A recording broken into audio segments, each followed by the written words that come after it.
My name is Kristen. Today we'll be talking about the olfactory system. So an odor molecule will embed itself in the mucous membrane, which stimulates the cilia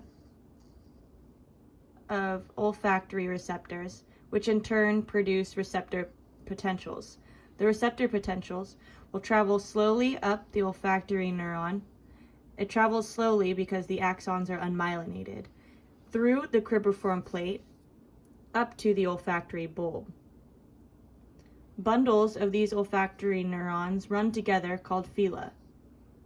The cribriform plate is part of the ethmoid bone, separating the brain from the nasal cavity. It has holes in it to allow the phyla to run through. All of the phyla collectively make up the olfactory nerve, or cranial nerve 1, which is the sensory nerve in charge of transmitting smell data to the brain. These potentials travel up the phyla to the glomerulus inside of the olfactory bulb, which is shown better close up in this image.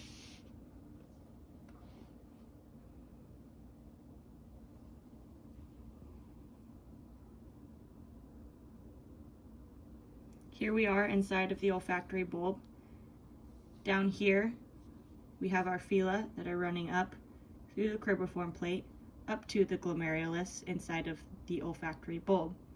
Inside of the olfactory bulb, we have three types of cells. We have the mitral cells, tuft cells, and there should be granular cells in here as well.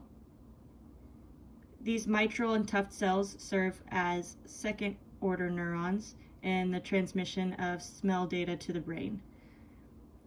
Those potentials will run up the axons of the mitral and tuft cells down a tract called the olfactory tract. Some of the fibers will run across the anterior commissure to the other olfactory bulb, which allows communication between the bulbs. This area is called the medial olfactory striae. The remaining fibers will continue on to the primary olfactory cortex via the lateral olfactory striae. The primary olfactory cortex are multiple small areas in the temporal lobes responsible for emotional and autonomic responses to odorants.